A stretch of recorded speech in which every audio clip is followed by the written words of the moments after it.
اساتذہ سکول سربراہان کی پرسنل ہیئرنگ کے لیے طلب۔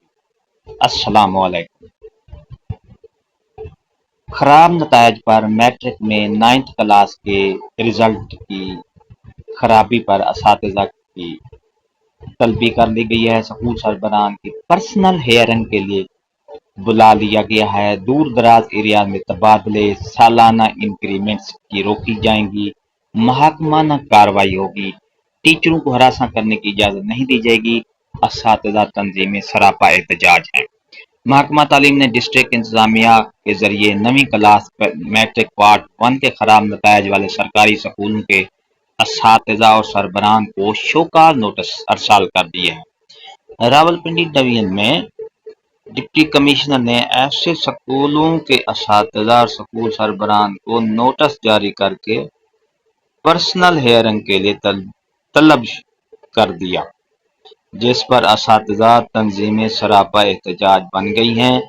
جن سرکاری سکولوں کے امتحانی نتائج 30% سے کم ہیں، ان تمام سرکاری بوائز اینڈ گرلز سکولوں کے اساتذہ کی طلبی شروع کر دی گئی ہے۔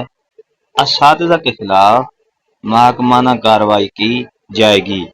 دور دراز ایریاز میں تبادلے ہوں گے، سالانہ انکریمنٹس روکی جائیں گی۔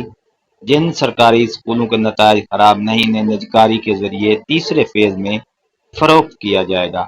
پنجاب ٹیچرز کے سیکرٹری جنرل نے کہا ہے کہ ڈپٹی کمشنر جہلم کی طرف سے تحصیل پنڈ دادن خان کے 27 سکولوں کے اساتذہ کو نوٹس جاری کر کے طلب کرنا غیر قانونی ہے۔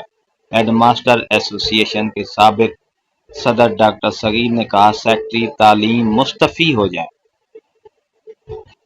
بشارت راجہ اقبال نے کہا، اس سال سرکاری سکولوں کے نتائج بہترین رہے ہیں۔ جن کے خراب ہیں، ان سکولوں کے گمبھیر مسائل حل کیے جائیں۔ وزیر تعلیم رانا سکندر نے اساتذہ تنظیموں سے گفتگو کرتے ہوئے کہا کہ جن سرکاری سکولوں کے کلاس کے نتائج خراب ہیں، ان کے خلاف کارروائی لازمی ہوگی۔